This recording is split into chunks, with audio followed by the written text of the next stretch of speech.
بسم الله الرحمن الرحيم الحمد لله رب العالمين الصلاة والسلام على رسوله الكريم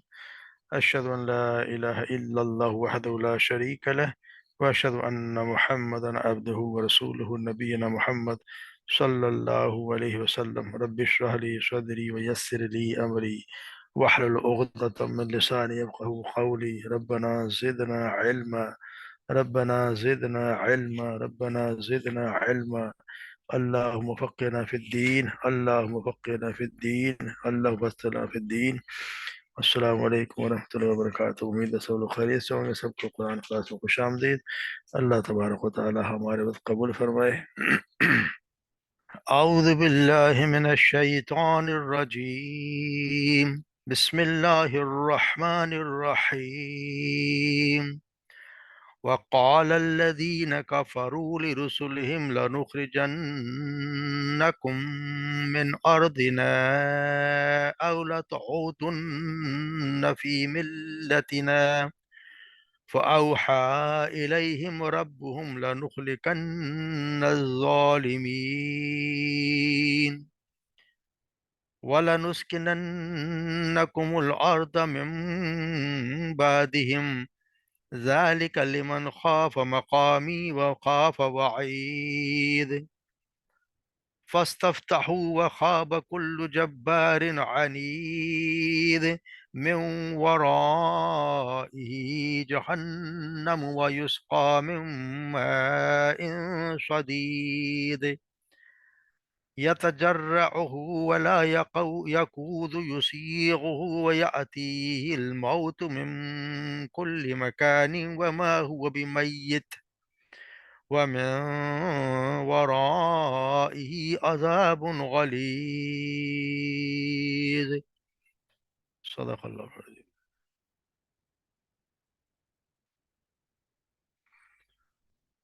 وقال الذین کافروا،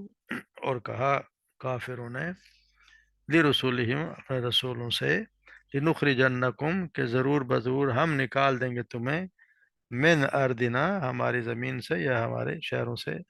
آؤ یا لعوتدن، لا تعودن، یا تم ضرور لوٹ آؤ، فی ملت، ہماری ملت میں نے ہمارے دین میں، فاوحا الیہم ربہم، پس وہی تو وہی کہ ان کے رب نے ان کی طرف، ربہم لنخلقن الظالمین، کہ ضرور بضرور ہم ہلاک کر دیں گے ظالموں کو، وَلَنُسْكِنَنَّكُمُ الْأَرْضَ، اور ضرور بضرور ہم آباد کریں گے، بسائیں گے تمہیں، الارض، زمین میں، من بعدہم، ان کے بعد، ذالک، یہ ہے، لمن خوافا، اس کے لیے جو ڈرا، مقامی، میرے سامنے کھڑے ہونے سے، وخافا، اور جو ڈرا، وعید، میری وعید سے جو ڈر گیا، اس کے لیے یہ یعنی اس کو بسائیں گے. ذالک لمن خاف مقامی وخاف وعید واستفتحوا وخاب کل جبار عظیم. واستفتحوا، اور وہ انہوں نے یعنی رسولوں نے مدد مانگی، یا ان لوگوں نے کہا کہ فیصلہ کر دو، وخاب، اور نامراد ہو گیا، اور وہ ہر نامراد ہو گیا، ناکام ہو گیا، کون؟ کلو، ہر جبار عنید، ہر سرکش اور عنید، ضدی یا ذاتی کرنے والا، من وراء جہنم، اور اس کے بعد ہے یعنی اس کے اوپر ہے جہنم، وراء اس کے پیچھے یعنی اس کے سامنے جہنم ہے، ویسقا، اور وہ پلایا جائیں گے، من ماء، وہ پلایا جائے گا اس سے، من ماء، پانی، شدید، پیپ والا پانی، یعنی جسے پیپ ملی ہے، یتجرعہ، وہ اسے گھونٹ گھونٹ پیے گا، ولا یکادو، اور نہیں ہے قریب کہ وہ، یسیغہ، کہ وہ اسے حلق سے اتارے، و یا آتی ہی اور آئے گی اس کے پاس، الموت، موت، من کل مکان، ہر طرف سے، یعنی ہر طرف سے اس کو موت نظر آئے گی، وما ہوا بمیت، مگر وہ مرنے والا نہیں ہے، یعنی موت آنے والی نہیں ہے، ومن ورائہ عذاب غلیظ، اور اس کے بعد اس کے سامنے ہے عذاب غلیظ، بہت شدید، سخت عذاب، بہت سخت، بہت بڑا سخت سخت عذاب اس کے بعد.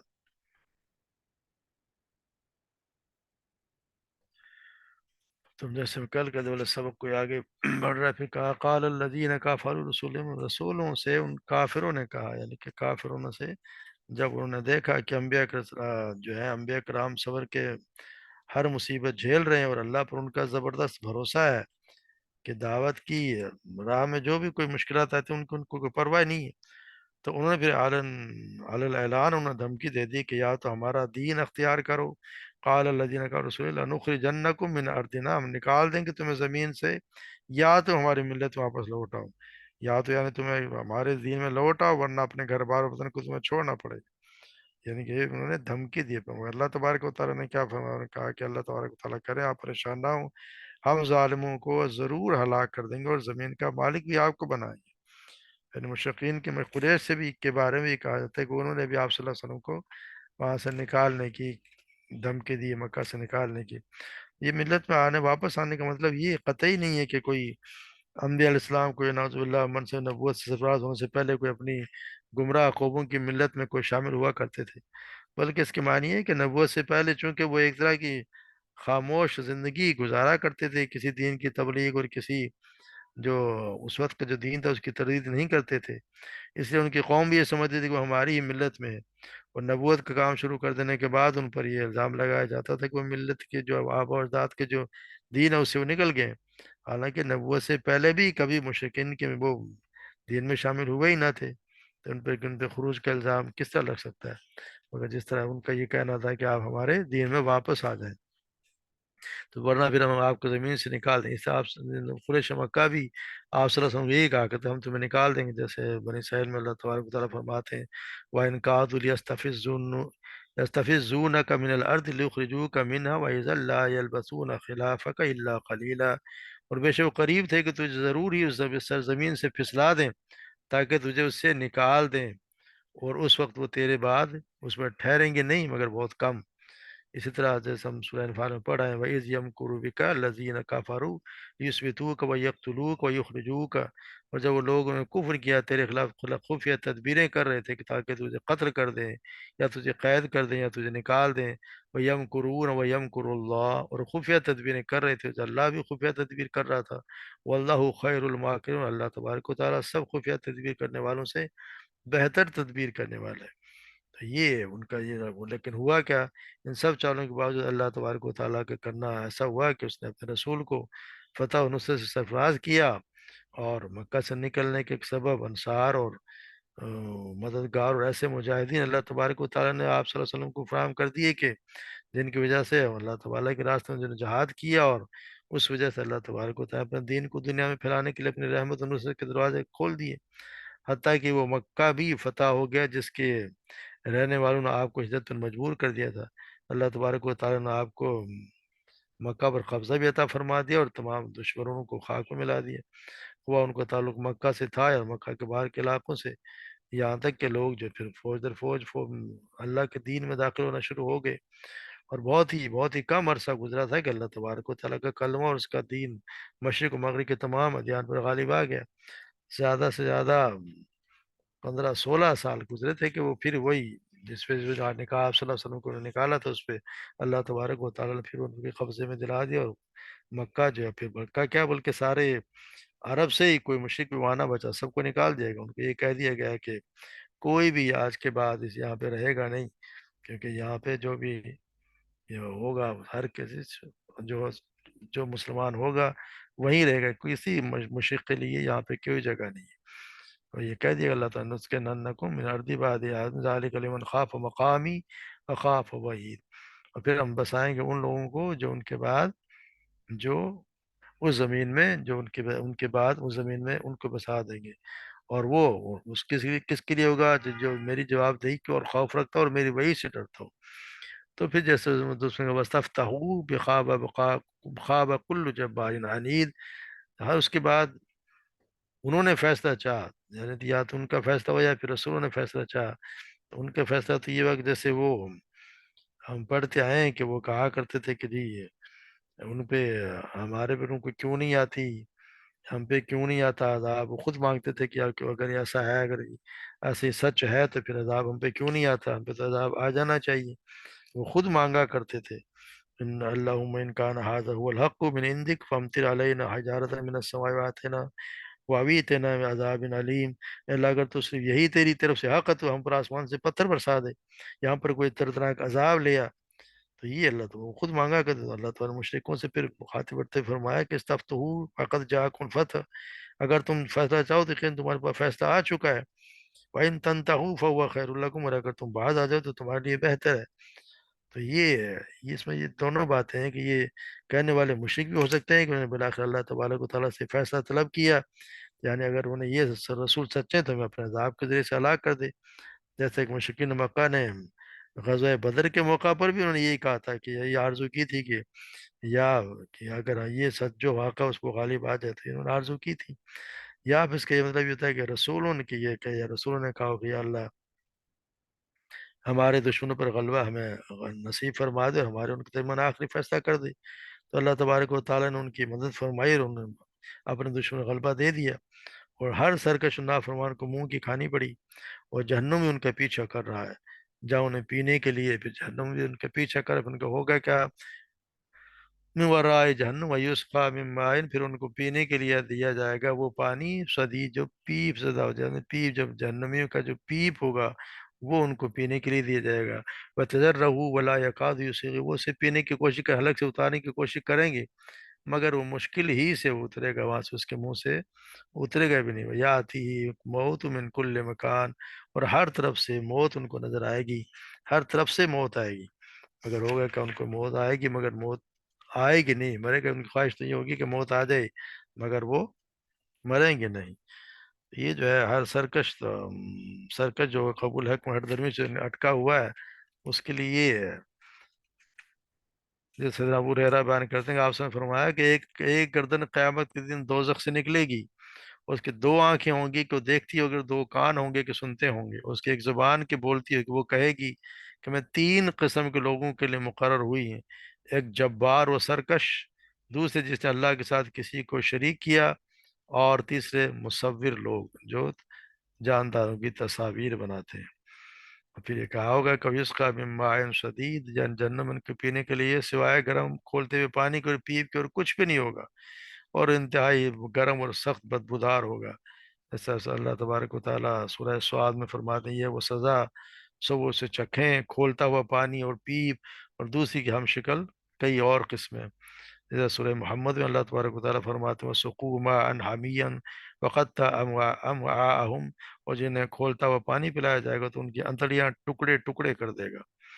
اور پھر یہ ہوگی کہ ان کو موت یعنی مختلف قسم کے عذاب جن کی طرف سے ہوں گے، اللہ تعالیٰ اسے روز قیامت جہنم کے عذاب کی سزا دے گا، اور اگر اس نے مرنا ہوتا تو مرنے کے لیے ان میں سے ہر ایک کے لیے ایک عذاب ہی کافی ہوگا، لیکن اب وہ یہاں مرے گا نہیں، اس کی خواہش ہوگی کہ مجھے موت آ جائے، وہ ہر طرف سے موت اس کو نظر آئے گی مگر وہ ہوگا کیا ہوا میت، وہ مرے گا نہیں، یعنی اس کو موت آئے گی نہیں، موت جو ایک دفعہ آ گئی اس کے بعد کوئی موت نہیں آئے گی، یعنی وہ تو چاہے گا کہ اس کا کام نہ اس کا کام تمام کیا جائے گا کہ وہ مر جائیں، اور نہ اس کا کچھ عذاب بھی ہلکا کیا جائے گا، اور میرا ہی عذاب غلیظ، پھر اس کے اوپر سے اور شدید عذاب، اس حال میں یہ ایک اور سخت عذاب میں مبتلا ہوگا، یہ عذاب بڑا ہی سخت اور تلخ ہوگا،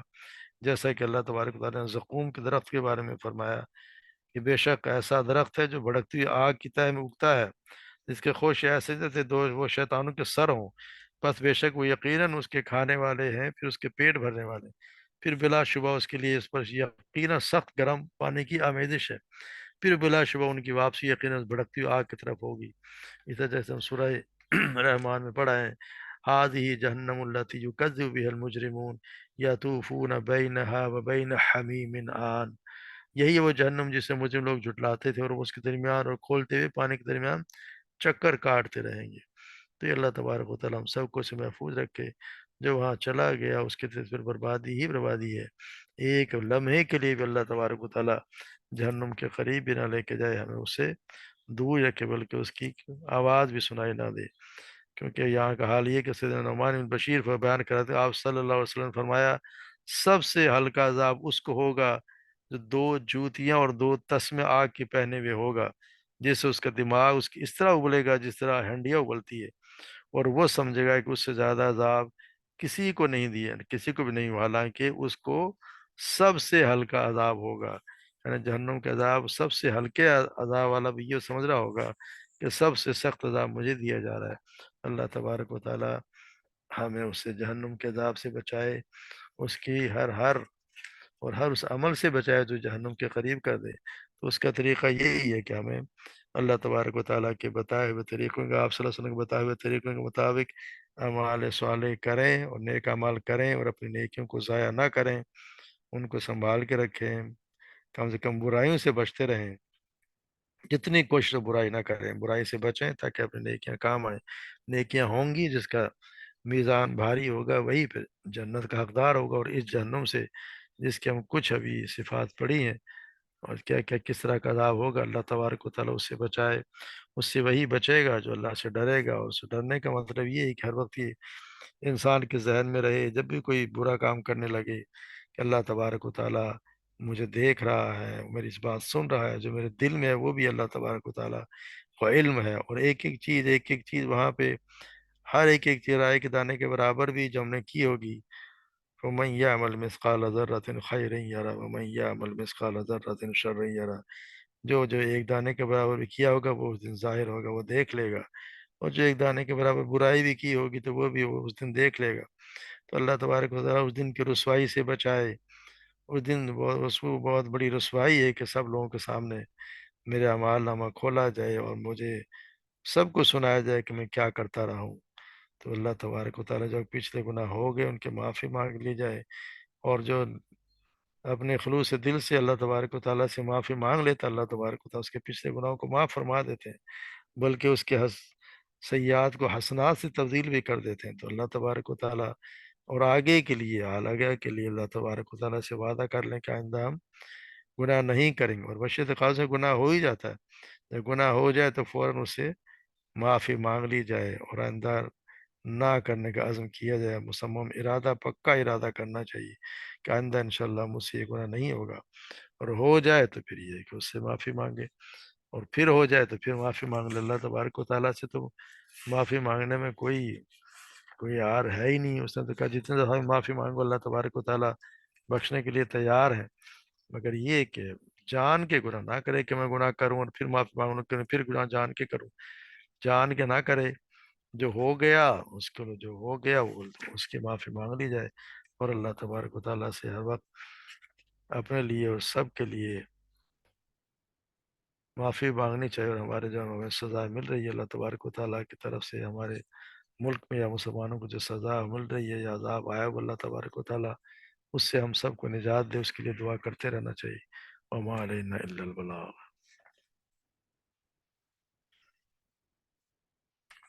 جی کوئی سوال اس سبق کے بارے میں تو بتا دیجیے۔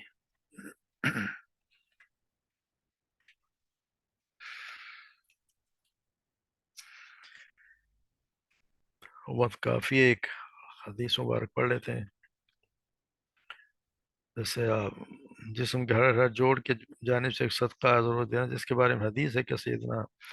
ابو ہریرہ رضی اللہ تعالیٰ عنہ روایت فرماتے ہیں کہ رسول اللہ صلی اللہ علیہ وسلم فرمایا کہ انسان کے جسم کے ہر جوڑ پر روزانہ جو سورج نکلتا ہے صدقہ ہے، یعنی ہر جوڑ کے شکریہ میں روزانہ انسان کو صدقہ کرنا ضروری ہے، اور صدقہ کے لیے مال کا ہونا ہی ضرور نہیں ہے، بلکہ اگر دو آدمی کے درمیان انصاف کا فیصلہ کر دے تو یہ صدقہ ہے، کسی آدمی کی کوئی مدد بھی کر دے تو یہ بھی اس کے صدقہ ہے، کسی کو سواری پر سوار کرا دے تو وہ بھی صدقہ ہے، اور ہر قدم جو نماز کے لیے اٹھا کر چلے گا صدقہ ہے، اسے راستے سے تکلیف دینے والی چیز کو کوئی اٹھا دے تو وہ بھی اس کی طرف سے صدقہ ہی ہے۔ دوسری روایت میں جس کے راوی سیدنا بریدہ رضی اللہ تعالیٰ عنہ، وہ فرماتے ہیں کہ آپ صلی اللہ علیہ وسلم فرمایا انسان کے جس میں 360 جوڑ ہیں، لہذا اس پر ضروری ہے کہ ہر جوڑ کی طرف سے صدقہ کرے۔ صحابہ کرام جو ہے انہوں نے ایک نے عرض کیا کہ یا نبی اللہ، کس کی طاقت ہے، کس کے پاس اتنا مال ہے کہ اس کے یہ بھی نہیں ہے کہ وہ روزانہ صدقہ کرے؟ تو آپ صلی اللہ علیہ وسلم نے فرمایا کہ صدقہ کے لیے مال کا ہونا ضروری نہیں ہے، مسجد میں اگر ناک کی ریزش پڑی ہوئی تو اس کو اٹھا کر مٹی میں چھپا دو، کسی کے راستے میں تکلیف دینے والی کوئی چیز ہٹا دو تو یہ صدقہ ہو جائے گا۔ اگر ان کاموں کو کرنے کا موقع نہ ملے تو چاشت کی 2 رکعت نفل نماز تیرے لیے ہر جوڑ کے لیے صدقہ کی جگہ قائم مقام ہو کر رہ جائے گی۔ اسی طرح سیدنا عائشہ روایت فرماتی ہیں کہ آپ صلی اللہ علیہ وسلم فرمایا کہ اللہ تعالیٰ نے انسان کے 360 جوڑوں پر پیدا کیا ہے، تو جس نے اللہ کا ذکر کیا اور حمد کی اور لا الہ الا اللہ پڑھا، سبحان اللہ پڑھا، مسلمانوں کے راستہ سے پتھر ہٹایا، یا کوئی کانٹے ہڈی ہٹا دیا، امر بالمعروف ہے نہی المنکر کا کیا، اور سب مل کر اس کے ایک ہی عمل 360 کے برابر ہو گیا، تو اس کی شام اس سال میں آئے گی کہ اس شخص نے اپنی جان دوزخ سے بچا لی، یعنی اس نے اپنی جان جو دوزخ سے بچا لی، کیونکہ ضروری ہے کہ صدقہ، اس کا یہی طریقہ ہے کہ چلتے پھرتے سبحان اللہ والحمد للہ لا الہ الا اللہ واللہ اکبر زیادہ سے زیادہ پڑھا جائے۔ جو ہم نماز کے بعد جو پڑھتے ہیں 33 بار، تو 100 مرتبہ تو یہی ہوگا، اگر نماز میں بھی ہم پڑھیں تو یہ بھی 500 بار ہو گیا، تو ہر ہاتھ جوڑ کے برابر یعنی صدقہ ہے۔ مگر یہ تھوڑا سا ذہن پہ، یہ نہیں کہ ہمیں ذہن کہیں اور ہم پڑھے جا رہے ہیں تو ہمیں پتہ نہیں پڑھ کیا رہے ہیں، پتہ چلے کہ پڑھ کچھ اور رہے ہیں اور گنتی کہیں اور ہی ہو رہی، تو یہ بھی کر لیں تو صدقہ، یعنی ضروری ہے۔ مقصد یہ ہے کہ اللہ تبارک و تعالیٰ کا ذکر ہر وقت آپ کی زبان پہ رہنا چاہیے، کیونکہ جو غلط، یہ تو آپ کی ویسے جوڑوں کا صدقہ ہے کہ آپ اپنے آپ کو بچا لیں جہنم سے، بقیہ اللہ تبارک و تعالیٰ کی بے شمار نعمتیں ہیں جو جن کا شمار ہی نہیں ہو سکتا۔ وَإِن تَعُدُّوا نِعْمَتَ اللَّهِ لَا تُحْصُوهَا، اگر تم اللہ کی نعمتیں شمار کرنے لگو تو شمار میں نہیں لا سکتے۔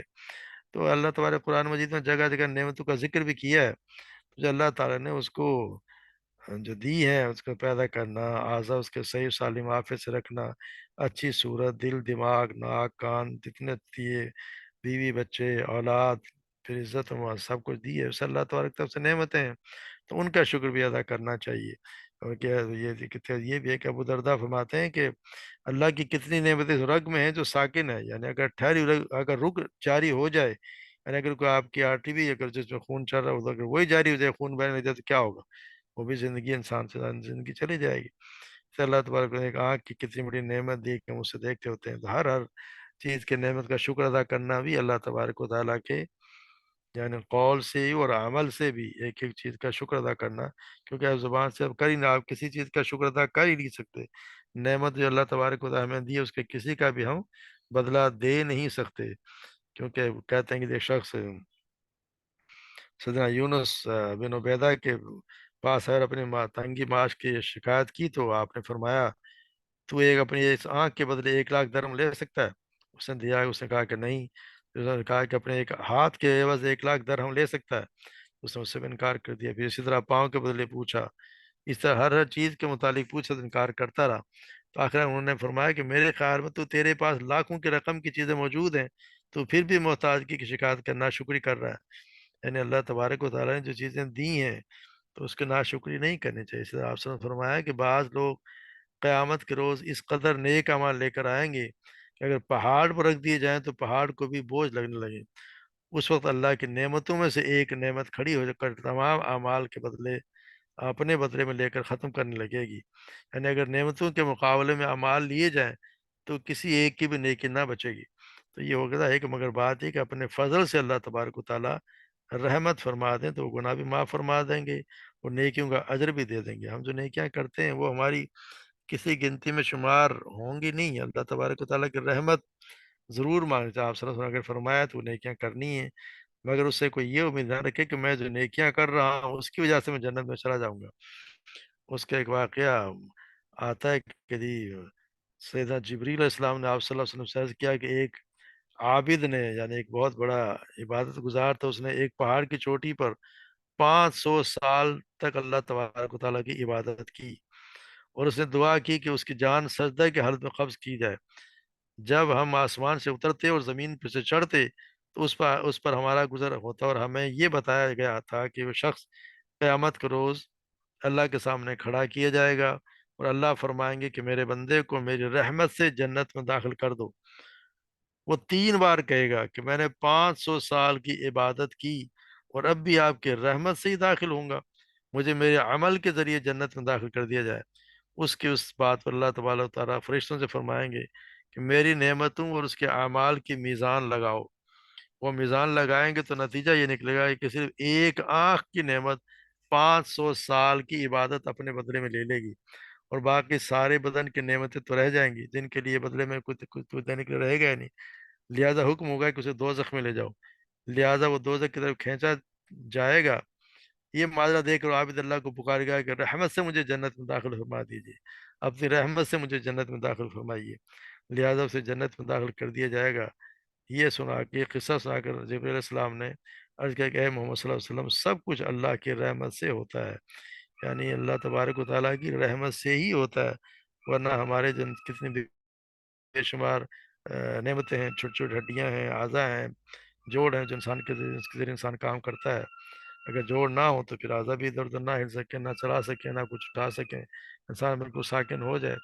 اس لیے کہتے ہیں کہ جس میں جوڑ جو 360 ہے ان کے شکریہ میں روزانہ انسان کو صدقہ کرنا چاہیے۔ تو اسی لیے ہمیں جو ہے وہ چلتے پھرتے اللہ تبارک و تعالیٰ کا ذکر کریں،